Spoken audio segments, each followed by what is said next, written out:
is here. We are redefining what it means to sit at the girls' table. Hello, everybody. Welcome back to the girls' table. Anna, welcome to the girls' table. How are you doing today? I'm doing great, Alana. I'm so happy to be here with you. Looking forward to the conversation. Yeah, I'm so excited to have you. And for those of you who don't know Anna is a close friend of mine out in LA. She is an investing partner at M13, which is an LA-based seed to Series A venture fund, which is focused really on investing in the future consumer technology that powers the future of work, health, commerce, and money. And Anna was also previously a partner at the Fund LA and a managing director at Techstars LA. Anna has also been a founder, a co-founder, and an early employee at e-commerce, media, and edtech startups. And she also serves on the Advisory Board of PledgeLA and is a member of AllRaise. So Anna, you have such an impressive background. And I feel like I just want to go back to the way beginning because I know that you actually started your career in strategy consulting. So could you touch a little bit about that? And did you always originally see yourself just going up the ranks when you were in consulting? First of all, thanks for that amazing introduction, and happy to backtrack a little bit. I love getting this question because, I didn't have a career plan. What I had was really an approach to following my own curiosity and taking roles that I thought would challenge me. So I started out as a corporate lawyer, and about 2 years in was kind of looking for a new challenge and got the opportunity to work at McKinsey. So jumped over to strategy consulting. So did that for 2 years. It was a big challenge. I was on a steep learning curve. I had an amazing time. I learned a ton and got to work with just amazing people there. And then I got the opportunity to go work at a startup, and I thought that would be a fun challenge. So that's been kind of the pattern in my career, is really getting intrigued by things, following my curiosity, and looking for places where I could learn something new. Wow. I love that mindset. I feel like that's super important, especially in venture too, and as you're looking at deals. So after you switched from consulting, you actually switched to product at petstore.com and Rent Anything. And then you eventually started Barber Artist Group and also Scribble Press. So could you touch on those companies that you started? Yeah, sure. So I did a stint, as you said, in the Bay Area as a head of product at a couple of different tech companies, including petstore.com. So that was pretty formative for me because I was part of the .com 1.0 kind of bubble. I got my chops as kind of a product manager and thinking about how do you build products that consumers love. And I fell in love with that process of thinking through how do you solve a problem through a technology product. I took a really total left turn when I launched Barber Artist Group, but it was grounded really in entrepreneurship because the theory behind Barber Artist Group at the time, and this was in the early 2000s, was that there was this whole raft of talent that was emerging online and that they needed to be connected to Hollywood. So my very early clients were people that were creating content online. And at that time, this was like Flash animation. So it wasn't YouTubers, it wasn't the creator economy that we know today. It was very early creatives that were launching new content online. The short version of the story is I was probably a decade too early with that idea, if not more. And my business that I built in Hollywood ended up being more around reality TV and representing folks creating reality TV shows. So still a really interesting business, but not my original theory. And then I met a woman on an airplane about 6 years into my journey as a talent manager who had an idea for a business that I fell in love with, which was to build a store for kids to make their own books. So the tagline for the business was "Build a Bear for Books." And I fell in love with that idea, felt like I was the right person to build it. She actually asked me to be her co-founder on the flight, not something I recommend. But I was also 7 months pregnant with my second kid at the time. And I thought that would be an awesome time to become a founder. So I did. Oh my God. Yeah, I read that on your LinkedIn. You're like, was on a cross-country flight, met my co-founder. I'm like, usually at this point, I am watching a movie, I'm answering emails on a plane, and there you are meeting your co-founder, which is crazy. So did you guys live near each other, or how did that work? So I usually don't talk to people on planes. I'm definitely one of those. I don't want to get sucked into a conversation. So I'm going to put up my defensive book and don't talk to me. Glare. Everybody who's listening, if you see Anna on a plane, do not talk to her. But I have to tell you, I've changed my tune because I've had so many magical things happen in my life because I talked to someone on a plane or while I'm on a trip. So I'm kind of over that now and I'm a lot more open. But she was wearing a t-shirt that said Mrs. Darcy, which was a sly reference to the book Pride and Prejudice. So I thought it was clever and I decided to talk to her and take a risk. And it turns out we had gone to the same college. We had a lot of friends in common. She was also a mom, also lived on the west side of LA. So we had a ton in common and a shared love of books and literacy that really kind of drew us together around this idea. So that was a super fun journey that I would never have gone on for the next several years of my life had I not talked to someone next to me on an airplane. Wow. So then what ended up happening with Scribble Press? And then how did that experience shape you into actually getting into venture and your current role as an investing partner at M13? Scribble Press was a really interesting ride. Retail entertainment as a category, I think, has a lot of potential, but the economics are really tough because it's hard to get high turns in a retail entertainment concept. So if you imagine a Color Me Mine where you're going in to make pottery, you can't get full utilization out of the real estate because people stay for a long time. So the economics for these businesses are very challenging. And that's what we found with Scribble Press. And it was just the pathway to growth was going to be too expensive and the amount of capital we needed to invest to really solve that business model challenge was just a bit out of reach. So we ended up seeing pretty quickly that the retail idea was going to be tough to execute. But in the meantime, the iPad had come out and we launched Scribble Press on the iPad. And that was a lot more successful and started getting adopted in classrooms. So we ended up kind of birthing this digital business out of this retail business and then splitting them apart and finding different homes for both of those businesses when we ended up selling the company. We actually sold it in two pieces. Oh, wow. So then you were working on this for a couple years with your co-founder that you met on a plane. And how did eventually, after you exited, did you get into investing? I was not planning to become an investor. I actually was getting certified as an executive coach.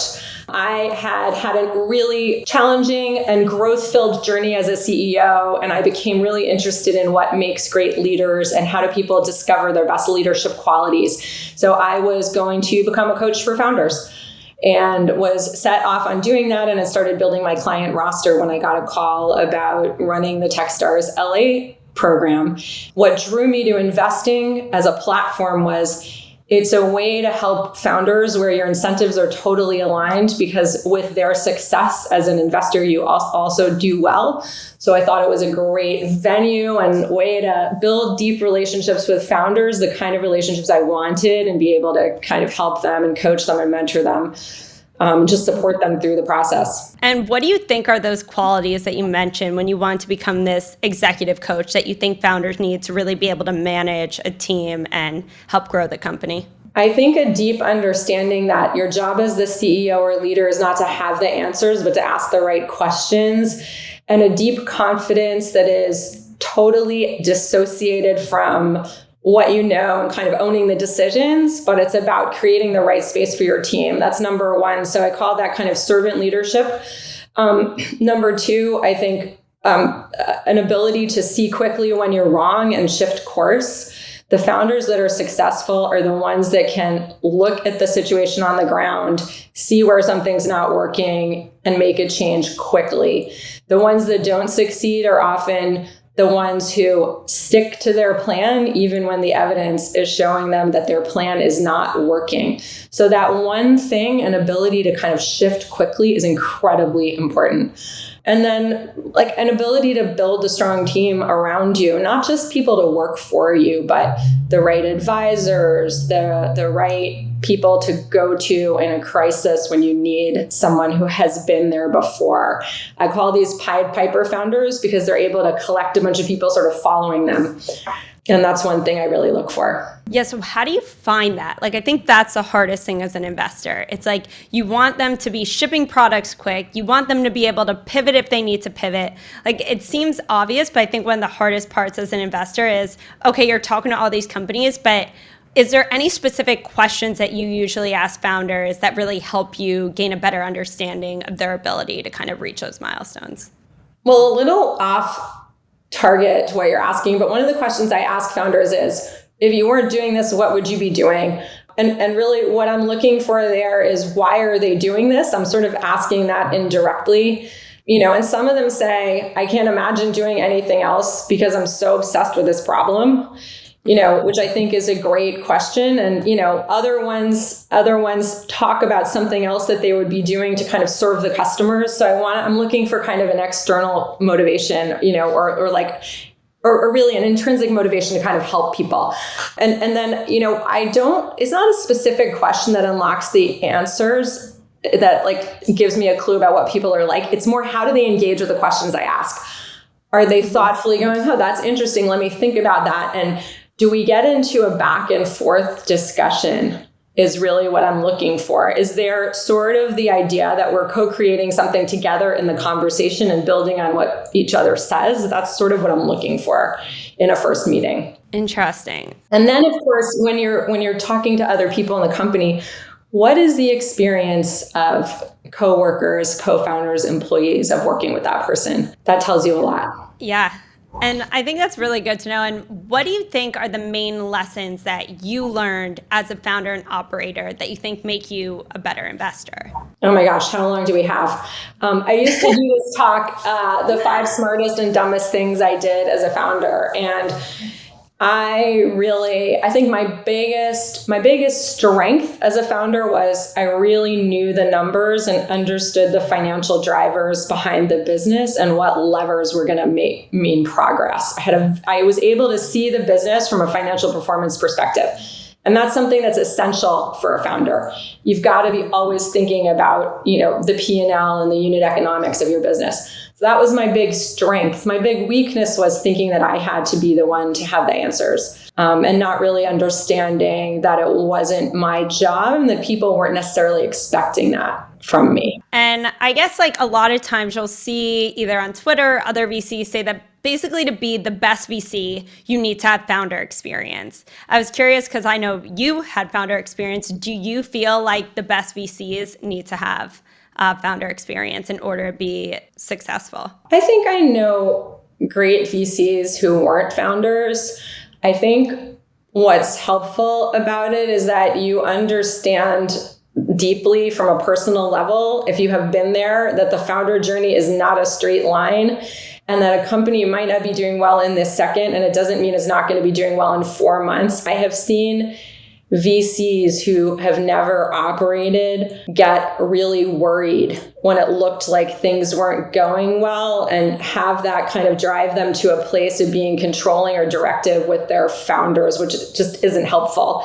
Right. And because I've been on the other side, I can come from a place of okay, this is bad. Let's sit down. Let's figure it out together. I just have a little bit more of a measured approach, knowing that for every trough, there's going to be another hill. Yeah, definitely. And I think at the end of the day, it's more experience is always helpful, especially being on the ground, knowing what they went through and being able to relate. So that makes sense. But I want to take a step back to your career. So you worked at Techstars, and then what eventually led you to switching over to M13? How'd you hear about the role and jump ship? Yeah, I loved Techstars. I was having a great time there.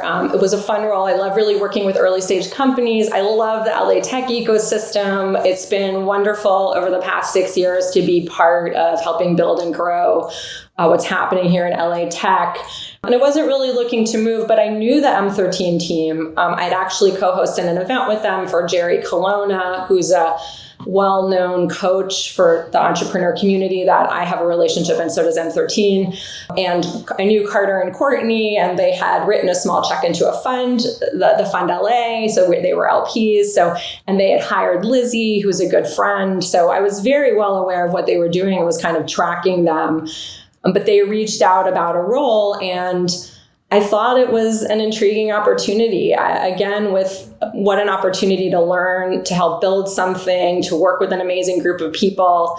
Every single person I met at the firm was thoughtful and had an interesting background and was bringing something great to the table. And I felt like I looked at that group and thought it would be a great team to be a part of. It's been almost 3 years now. In December, it'll be 3 years. So it's been a great ride. Yeah, and M13 focuses on investing in consumer technology. So really just, I know I mentioned before, like the future of work, health, commerce, and money. So could you share some insights on the trends happening in that space and what really excites you about investing in this particular sector? We've really morphed. We do talk about the future of consumer technology, but in terms of business models, our current fund is actually 2/3 B2B, because what we're finding is a lot of the changes in consumer behavior and market tailwinds are benefiting B2B business models. So that's where we're focused. So if you look at commerce, which is an area I focus on, we're focused on e-commerce infrastructure companies. So think about inventory management and supply chain and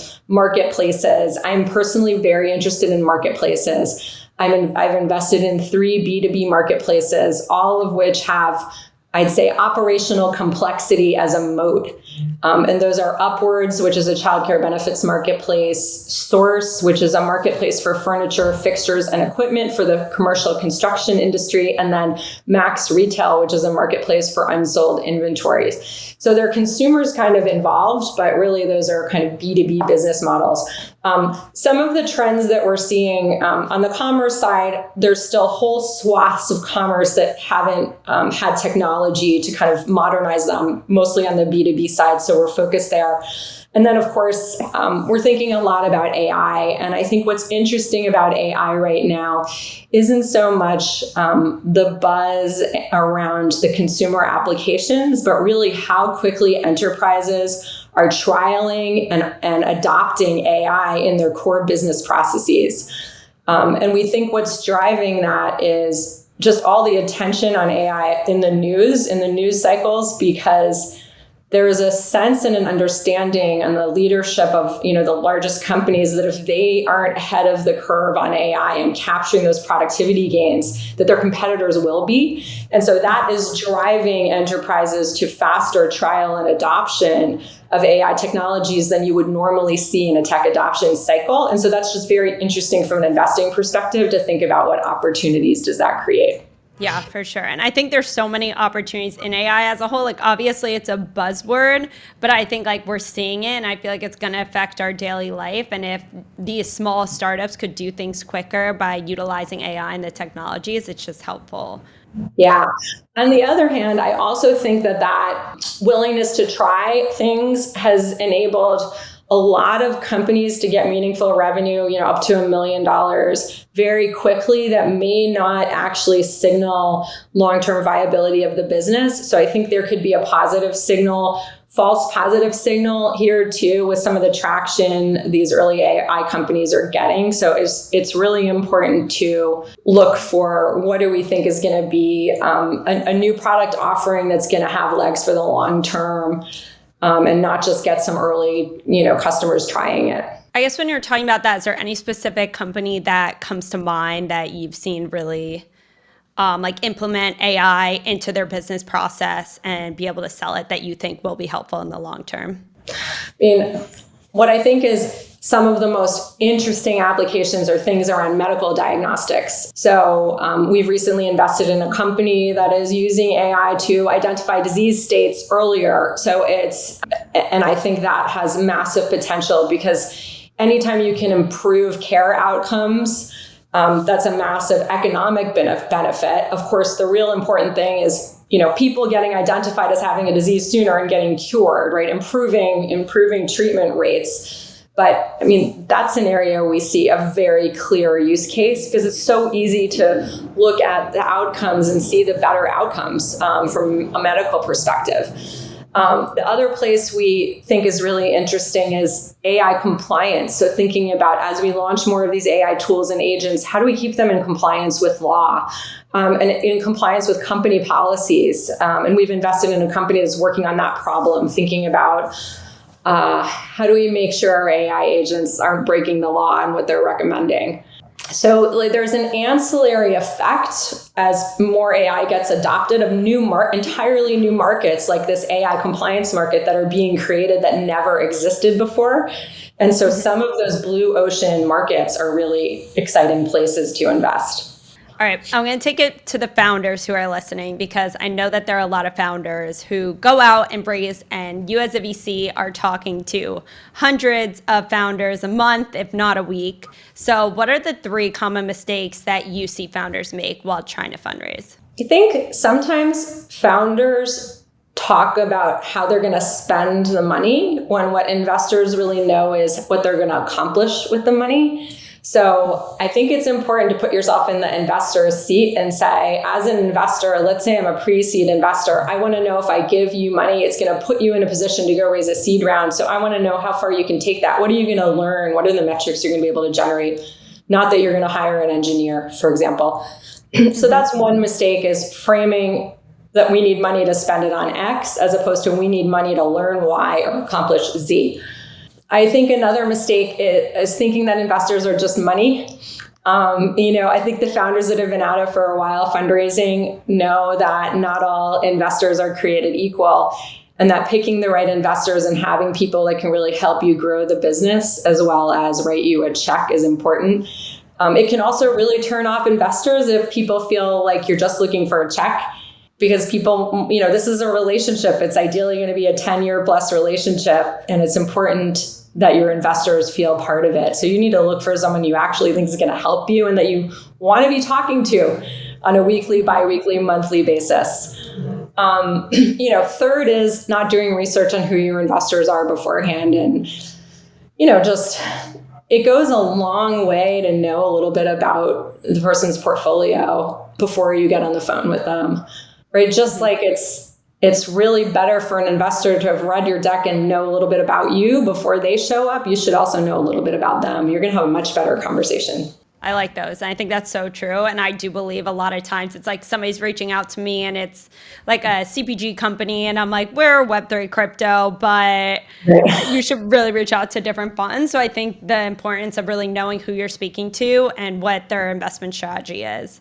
And I know, like, from a VC perspective, you're seeing these companies, you're talking a lot. Is there any specific kind of due diligence process that you guys do at M13, or anything specific that you always make sure to do with each company before you decide to invest? We do a lot of customer interviews. We're very focused on talking to customers to understand how they're using the products. And if they see it the same way the company does, that's one really important thing we do. A second thing is talk to people who've worked with the founding team before, again, to get to some of those core qualities. When you're investing in an early stage company, the single biggest success factor is the team. And so we really need to diligence the team and understand that they have the right makeup and, to take advantage of the opportunities.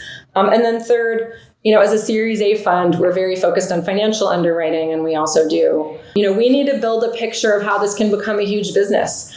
A lot of the companies we pass on are for the reason that amazing team, great product, even have traction, but we just don't think the market opportunity is big enough. And that's hard for people to understand. But when you look at venture math, the returns that we need to be able to project to return a significant part of our fund are very large. And we're generally needing to underwrite a business to an outcome in the couple of billions. And not all companies that are going to be great companies can reach that valuation. It seemed like you could back in the bull run, but I feel like in this market, you're just seeing more and more companies have to do down rounds and not be able to reach those numbers that initially were thought or targeted or even discussed. So it's definitely a harder time. It's a harder time in some ways, and in some ways it's a better time because I think founders have rightfully refocused on building a solid business that has legs from the beginning rather than just trying to get to the next funding brass ring. And so, the founders that I'm following are focused on revenue and customers and, building their teams the right way and not growing too quickly. And all those things are going to stand them in good stead in the long run. No, that's true. And then also you're part of AllRaise and PledgeLA. So could you touch a little bit more on those initiatives and what the main goals are for those two companies? proud member of AllRaise, dedicated to increasing representation of women in venture and getting more capital to female founders. And then PledgeLA, where I'm currently the chair of the advisory board, is the LA Tech Ecosystems DEI initiative focused on increasing access to capital and participation by underrepresented groups in our tech community here in Los Angeles. We have some exciting initiatives happening at PledgeLA. We've just announced the 50 in 5 initiative, which is that in 5 years, 2028, which also happens to be the year the Olympics will be coming to LA, we want to see all 50% of all venture capital dollars in LA going to underrepresented founders. And for us, that means Black, Latinx, and female founders. So it's a big goal. It's actually not an unachievable goal because here in LA, we actually do slightly better than the national average. And we've historically seen about 30% of our VC dollars here in LA go to underrepresented founders. So we're already more than halfway there. Yeah. That's way more than I thought, honestly. Yeah. That's pretty crazy. Yeah. LA is the best performing large ecosystem on that metric. So that's really something to be proud of. But when you break the numbers down, it's not so encouraging and it feels like we still have a long way to go. So that's something we're focused on at PledgeLA and that I've, been thinking about and working for since I got into venture 6 years ago. And what advice do you have for women, minorities, diverse founders or investors in the tech and startup ecosystem to maybe go out either and raise funding or start a company to really just be prominent in this male-dominated field? Yeah, I think the advice for all founders is the same as go out and build your business, know your customers better than anyone, know your numbers, know your investors, do your homework, all of that kind of deal hygiene and company hygiene. And then, there is unconscious bias that you will uncover. I mean, there's this stat that from this great study that I think happened in Sweden that showed that female founders get asked about risk and male founders get asked about opportunity.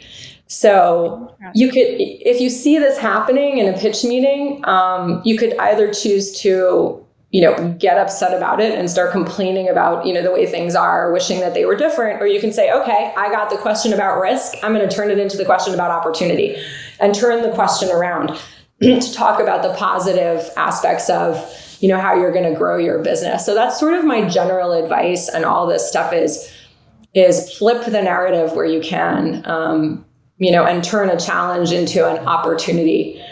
And then just trust that the right investors will find you. If your business, is going to be successful and raise capital, you will find the right investors and they will find you. And I love the goal of having it be a 50-50 split. Obviously, that's an amazing initiative, but what do you think it's going to take to get there? How do we get more dollars to this minority group? How do we actually make it a 50-50 split? Because for so long, it is men a lot of the times at the top of the VCs. They're the GPs. They're the one raising capital. I'm probably seeing more, at least in the crypto Web3 space, it be men. I mean, I've seen 90% of the deals that come through are just men run companies. So it's how do we kind of get there? Yeah, and you're in a particularly maybe challenged corner of the VC world, right? Being in crypto. Mm-hmm. Well, you said it starts with the GPs, and you're right. And that's why our biggest initiative at PledgeLA is a fund of funds where we're going to give capital to underrepresented managers. Because the quickest way to get to that 50-50 number is to put money in the hands of underrepresented people, so Black, Latinx, and female managers, and allow them to deploy the capital. Give them capital to deploy, and all of those other numbers will take care of themselves. So you're absolutely right. You have to start at the top. And then there also has to be a bottoms-up strategy, which are we providing enough scaffolding and support for female founders at the beginning of their journey? Are we providing enough encouragement of girls to get interested in entrepreneurship and technology in high school? When you look at what's happening in high schools and middle schools, you can see the roots of how do we get to an ecosystem that looks like ours, as girls don't sign up for computer science classes or go to the entrepreneurship club. Yeah, and I don't know if you've heard of that saying where it's like guys versus girls on the playground, and the guys go on, and the mom's like, "Yeah, good job, Johnny. Like, go on the slide." And then the girl goes on, and it's like, "Oh, be careful, be careful." And it's like girls are constantly told from a very young age, like, be careful, don't trip, don't hurt yourself. And I feel like that goes hand in hand with ventures, starting a company, taking the risk of leaving your corporate job, whatever the case may be, and like really starting something new. So I could see how it starts from the ground up too. And that's exactly the same challenge as the woman getting the question about risk and the man getting the question about opportunity. You can trace that all the way back to that story on the slide. Yeah. Right? Where girls are told, don't take a risk, be careful, keep yourself safe. And boys are told to go for it and take risks and be brave. Yeah. And it's like, it's that voice in your head now that you have to be like, okay, like I'm going to take the risk just as anybody else. And I could make this company. And I feel like it's just like kind of taking what you were told your whole life and now at a different age telling yourself something different. So that's why I could see how it's important to start.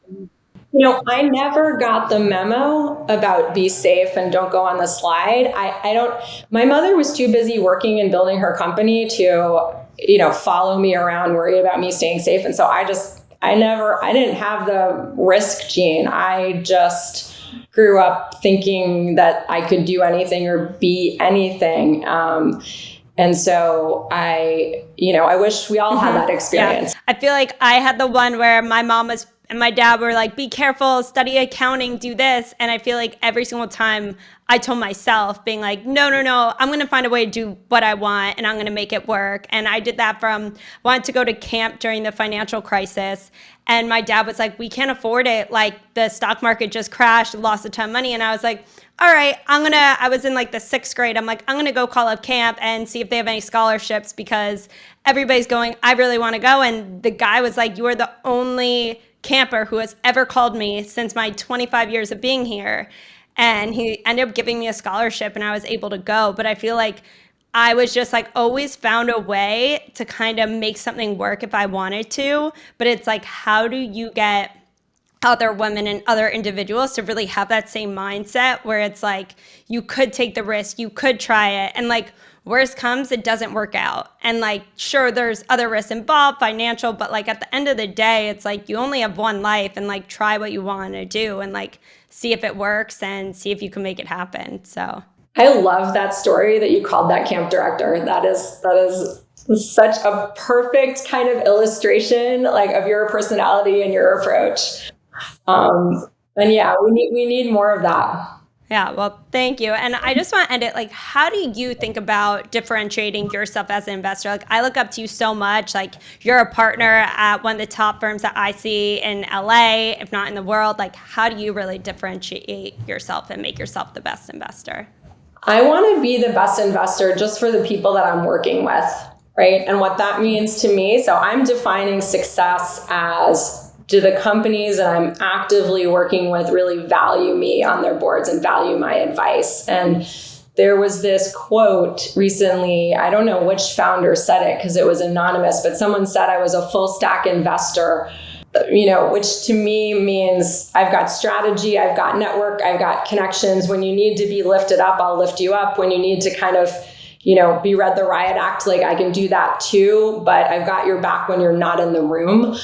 I'm never going to know more about your company than you do, but I want to be able to ask great questions that result in thought-provoking discussions and like help you take risks where you need to and, have your back when things don't go well.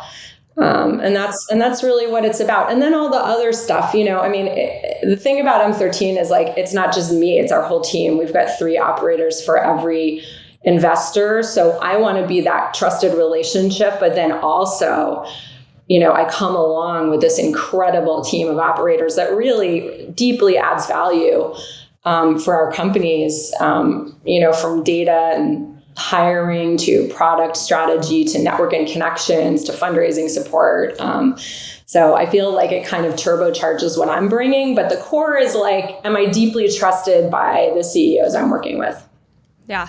No, that's so true. So want to end it with, what's the most valuable piece of advice or insights you've ever received in your career, or what's just something that you want to share with the people listening today? I think it's that no decision is permanent, right? And that is what has really helped me take risks, which is I'm going to go do something new. If it doesn't work out, I can unwind it. So if you're thinking and weighing a decision, just understand that nothing is permanent, and you can try something and then try something else. And the universe is generally going to reward you. I find as you look back in life, it's not the risks I did take that I regret. It's the ones I didn't. I guess that all rolls up to be brave. I love that. Thank you so much, Anna, for coming on today. I was so happy to have you on. You're such an inspiration to me, and I know a lot of people out there. So I appreciate everything you're doing. And thanks so much. Thanks, Alana. Great to be here. Bye. Bye.